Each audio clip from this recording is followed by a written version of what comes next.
Buenos días, 8 de la mañana en una jornada en la que la inflación vuelve a ser protagonista a la vez que el principal problema, y lo vimos anoche en un informe de JP Morgan, ya no es la inflación, aunque sigue en el radar, es China. La preocupación alrededor del crecimiento de China, la extensión de los lockdowns, de esos confinamientos que no terminan, está poniendo ya en alerta al conjunto del crecimiento global. Estados Unidos, la cantidad de proveedores del entorno de China que no están consiguiendo venderles ya y su demanda por parte de China de nuevos productos está cayendo, y sobre todo, por ejemplo, automoción, Ford, caídas del 17% en el primer trimestre porque la cadena de suministro retiene gran parte del producto que pudieran vender. Eso estaba empujando a los coches, por ejemplo, de segunda mano. También se ve ahora en los coches de segunda mano una ralentización en las ventas a la espera de que muchos compradores buscan que el precio suba todavía más. La situación ahora mismo está centrada en China, que hoy presentaba los datos de inflación del 1,5% en el último mes, confinamientos incluidos, al 2,1%. La inflación empieza a impactar también en China. Se esperaba que fuera el dato del 1,8%, al final ha sido del 2,1%, viniendo desde el 1,5%. La inflación en un país donde se acaban de bajar los tipos de interés, no subirlos, ya se coloca también como un problema a la vista. Lo que está a la vista es el problema de China, que puede ser enorme si la economía mundial empieza a ver un retroceso. ¿Por qué? Porque China aporta el 25% del crecimiento mundial. Un frenazo de China nos para el crecimiento a todo el mundo. Aquello de que si Maradona estornudaba, toda Argentina se resfriaba, lo podemos trasladar ahora a la economía china. Y por eso el informe de ayer de JP Morgan, poniendo en el punto de mira la clave fundamental ahora mismo en la economía. No se preocupen tanto de la inflación, que estamos llegando al pico, preocúpense de China, que nos está tirando abajo el crecimiento global. Y a todas esas llegó Biden por la noche. Fue un espectáculo. Fue espectacular. Sobre todo la última pregunta, en lo que yo creo que ya ni escuchaba lo que le decían, y se piró. Dijo, demasiada economía para el día. Dijo lo que el mercado quería escuchar. O por lo menos lo que el mercado temía que estaba sucediendo. Vamos, que no tiene ni idea. Y entonces hace una rueda de prensa sobre la inflación para decir que no tiene ningún plan contra la inflación. Es decir, lo normal. Muy español, por cierto, ¿eh? Muy español. Joe Biden. Y se quedó tan ancho. Entonces, claro, todos los medios de comunicación empezaron a decir, pero ¿cómo que no tiene ningún plan? Pero algo habrá que hacer, pero la FED, pero tal, pero nada. No. Ahora luego vamos a ver las declaraciones de Biden y vemos el gráfico, porque el trompazo que se pegó el S&P 500 cuando escuchó a Biden decir, pero no tengo plan, yo qué sé, culpa de Putin, si yo no he hecho nada, pues, ¿qué quieren que haga yo? Es un espectáculo. Y sobre todo, el final de la rueda de prensa que dimos aquí en Negocios Televisión por la tarde, en la que se marcha directamente en plan, déjame, me piro, pero esto no estaba previsto. Es espectacular Joe Biden, míralo ahí. Escúchenle y vemos también cómo luego, posteriormente, su portavoz, que se va a la CNBC, por lo que supone que tiene un poco más de conocimientos económicos, salió en su defensa. Vamos a escuchar primero a Joe Biden. You know, we have no plan. They have no plan to bring down energy prices today. No plan to get us to a cleaner, energy independent future tomorrow. So in the future, American families are no longer subject to the whims of dictators halfway around the world. The next thing is, let's compare our plans when it comes to lowering everyday cost. My plan is to make concrete, common sense steps to bring down the biggest expenses that families are facing. 8:04 de la mañana, no hay plan, no sabe qué hacer, y el mercado hizo una caída. Esta fue una caída de decir, hasta luego. ¿Cómo que no hay plan? No, perdón. Este fue el momento de caída. Con posterioridad, ya sobre las 7:30 de la tarde, española, el mercado volvió a recuperar el susto de tener un presidente en Estados Unidos que dice que no tiene plan al principal problema de los americanos. Un espectáculo, Joe Biden. ¿Pero cómo que no tiene plan? ¿Pero para que estés ahí? Vete a casa. Que no tiene plan. El mercado pasó de perder los 4.000 puntos, para abajo, para abajo, para abajo, espectáculo. Posteriormente salió su portavoz, en plan ventríloco, a decir, voy a explicar bien lo que quería decir, pero no ha dicho, pero en el fondo lo tenía en la cabeza, pero justo en ese momento un lapsus le ha impedido deciros lo que quería decir, porque quería decir que decía de... Vamos a escuchar a Jen Psaki, escúchenla. I think the president said today that he's president and that we control all three, obviously Congress, the House and Senate as well. What is also true is that the pandemic was going on before he took office, that fighting this historic pandemic, which has been front and center for his agenda, we know, and every economist will tell you this, has been the major driver of inflation over the past year plus, and we've continued to fight the pandemic since then. We've also heard Chairman Powell, Secretary Yellen, and others convey, and we've seen this in nearly every element of data we've seen on inflation since President Putin invaded Ukraine, that energy prices account for the majority of inflationary increases over the past several weeks since the war began. So you don't have to take my word for it. That's what economists and data have told us. What our focus is on, and you heard the president say this today, is not whether inflation is or isn't an issue. We all agree it's an issue. What our plan is and what the president's plan is to address costs and bring down costs is what he outlined this morning. It's a multi-step plan. What are we seeing on the other side? We're seeing the plan proposed by Chairman Scott, which would instead raise costs on the American people and sunset or end, whatever you want to call it, Medicare and Social Security. But last week, Chairman Powell. Y ahí está el detalle de Jen Psaki diciendo que sí que hay un plan, sí que hay un plan. Inflación a un lado, problema principal, China, inflación, problema secundario, China con el mercado ya muy preocupado por su crecimiento, inflación parece que tocando el pico, hay un consenso ya en que hemos llegado al pico de inflación y que vamos a disminuir. Bueno, vamos a ver, porque eran los mismos que decían que la inflación era puntual y se marchaba enseguida, no sabemos si marcharse enseguida eran 5 años.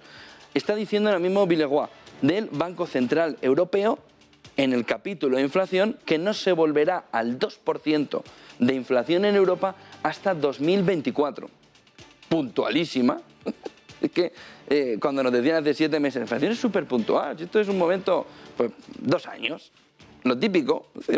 Oye, tienes un momento en tu vida, una crisis muy puntual, bueno, te vas a pasar 2 años deprimido, ¿no? Pues lo mismo, pues 2 años de inflación que la vamos a tener por encima del 2%, claro, al no decirnos cuánto es el 2%, puede ser el 6, el 3, el 2,1, ¿no parece?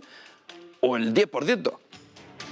Está diciendo Villeroy, Banco Central Europeo, que hasta 2024 la inflación, esa que iba a ser muy puntual, no vuelve al 2%. Ayer escuchamos a Luis de Guindos aquí en Madrid en el IS hacer un poco de autocrítica, diciéndonos además que bueno, que sí, que todos los cuadros keynesianos después del coronavirus se han visto alterados y había un fallo de previsión clara en cómo se veía la inflación por parte de los bancos centrales. Un poquito de reconocimiento de culpa, más de lo que se ha visto en otra gente, pero escasa para una inflación muy puntual de 2021 que no va a volver al 2% hasta 2024. Bueno, vamos. Que vaya inicio de día llevan. Y por cierto, hoy el Banco Central Europeo, que va a pasar ahí portavoz tras portavoz tras portavoz de distintos bancos nacionales, comentando. El primero, Villeroy, que ya ha dado detalles sobre cómo ve la inflación. No llegará al 2% hasta 2024. China, problema principal. Inflación, ya lo están viendo en el bolsillo.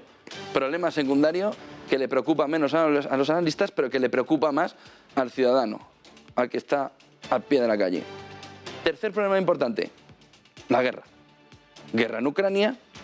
Ojo, está diciendo ahora mismo Ucrania, y ayer se lo empezamos a adelantar en Negocios Televisión, que había cortes de suministro muy pequeños, ayer, entre Ucrania y Europa, y que era un corte muy puntual, pero que estaban notando que había pequeños cortes. Bueno, pues esta mañana ya está diciendo Ucrania que hoy se espera un corte importante, puntual, persistente.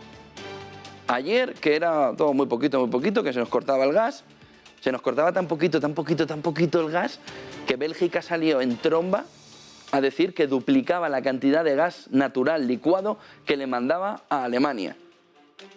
Y Europa ponía en marcha todo el capítulo de emergencia energética que tiene como punto fundamental que entre países europeos nos ayudamos. Y dan cortes tan pequeños que ni se notaban. Duplicar la cantidad de gas natural licuado de Bélgica a Alemania parecía un poco exagerado. Hoy se ve la razón. Ucrania está diciendo ya que el corte de suministro de la principal tubería que va hacia Europa hoy se va a cortar. El impulso de la guerra o la marcha de la guerra lleva a uno de los puntos clave que van a llegar hacia Europa. Y Ucrania lo que está diciendo es que hoy esa tubería va a tener un corte importante. Ayer era muy puntual, cortecitos, hoy ya un corte. Vamos a ver cuándo retoman ese corte en esa tubería principal que va hacia Europa. Lavrov estuvo en Argelia, país exportador neto de gas, a Italia y a España. Y entre otras cosas, subió el nivel de tensión contra la Unión Europea. Era el primer momento en el que contestaba contra las incautaciones de los bienes rusos fuera de territorio ruso en unas declaraciones de Josep Borrell. Pues fue directo hacia Europa. Aparte de meterse con Borrell, que le dijo de todo, dijo también que nos están intentando robar, les están intentando robar, y ni tan siquiera intentan ocultarlo. Escuchen a Lavrov. Ну, можно даже сказать, воровство, которое даже не пытаются скрыть. Жозеп Боррель знаменит не только этим высказыванием, не только своими идеями в сфере конфискации чужого имущества, но, как помните, не так давно он сказал, что украинский кризис должен быть решен исключительно военным путем. Не мешало бы ему все-таки не забывать, как называется его должность, а он является главным дипломатом, а не военным руководителем в Европейском Союзе. أما السيد بوريل فهو معروف بمختلف أقواله المرتبطة باقتراح بمصادرة الامتلاكات لدول أخرى، بل وكذلك تفضل بالقول بأن القضية الأوكرانية لابد أن يتم حسمها عن طريق القوة، فلابد أن لا ينسى أنه بناء على اسم منصبه هو رئيس الدبلوماسية للاتحاد الأوروبي وليس لديه أي منصب عسكري. Впрочем, не знаю, может быть, скоро мы увидим, что эта должность главного дипломата Евросоюза будет ликвидирована, потому что Евросоюз уже своей внешней политики практически не имеет, целиком солидаризируясь с теми подходами, которые навязывают Соединенные Штаты. 8:12 de la mañana, esta es una fotografía interesante en cómo va el día. Afección en el petróleo, tenemos el West Texas que ayer se puso por debajo de los $100, hoy vuelve a estar en esos $100 por una subida del 2,79%. Hay dos factores que están afectando al petróleo. Uno son los confinamientos en China, bueno, tres. Otro es la dureza o menos dureza que pueda tener Europa finalmente con las sanciones en Rusia. Ayer se iba a llegar a un acuerdo entre Macron y Orbán. No han dicho nada, pero ayer dijo Francia que ayer se llegaba a un acuerdo. Y por otro lado tenemos lo que está sucediendo también con Arabia Saudí, que ante el miedo de una menor demanda o mucha menor demanda de Asia, ha bajado los precios, sobre todo a China, precisamente por los confinamientos, por el lockdown.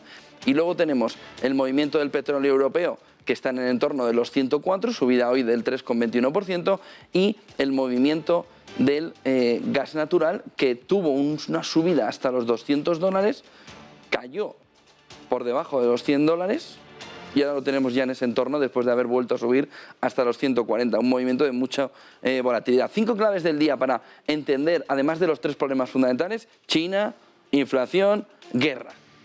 3 problemas clave para el inversor, para el emprendedor, para el ejecutivo, para el empresario, para el mundo de los negocios: China, inflación, guerra en Ucrania. El S&P, para que pongamos un poco de perspectiva, se ha dejado ya 9 billones europeos. Si fueran americanos los pondríamos con la T, 9 trillones americanos en lo que va de año, en una de las caídas más fuertes que se recuerdan en los últimos 30 años. Ya está puesta ahí en el calendario. 9 billones en lo que va de año. Tenemos a la presidenta de la Fed de Cleveland, que ayer le dio otro susto al mercado, diciendo por la noche que no descartaban una subida de 75 puntos básicos. Le faltó decir, de este agua no beberé, pero no se puede decir. 75 puntos básicos, 50 en la siguiente, 50 en la siguiente. Es decir, 1,5 puntos más 1,25, 1,75 en 4 reuniones. Y todavía la cosa puede ir peor cuando dice ayer la presidenta de la Fed de Cleveland, bueno, y 75 puntos básicos, si es necesario, ¡pam!, subimos la apuesta, lo ponemos ahí encima de la mesa. Semana horribilis para la banca europea en Rusia. Es algo que nos ha ido pasando desapercibido durante estas semanas, durante el inicio de la guerra, empresas europeas que salían y salían y salían. Bueno, hay bancos que empezaron a hacer ese negocio de prestamista en Rusia hace 150 años. Y han tenido que salir corriendo de allí con unas pérdidas abultadísimas, dejando atrás 16.000 trabajadores, Société Générale, buscando un comprador que no llega, porque saben de la debilidad de quien vende yéndose de un sitio. Yo me voy y luego venderé. Pues cuando vengas, aquí no hay nadie. Ojo, porque lo que se está jugando Europa y su banca en Rusia es el doble de la deuda rusa al medio plazo que puede llevarle a un default. Fíjense, en el medio plazo Rusia tiene que pagar 45.000 millones de dólares para evitar el default, en pagos que van yendo. 45.000 millones. Se está jugando la banca europea 80.000 millones por una salida sin orden, en tromba, por las sanciones, pero que deja un agujero enorme. Ya se han provisionado más de 3.000 millones en toda Europa por las pérdidas. Pero es que 3.000 millones es una broma al lado de esto. No hay todavía un termómetro exacto de cuál es la afección que va a tener esa salida en tromba de la banca europea de Rusia. Lo que sí sabemos es lo que vale y lo que puede perder.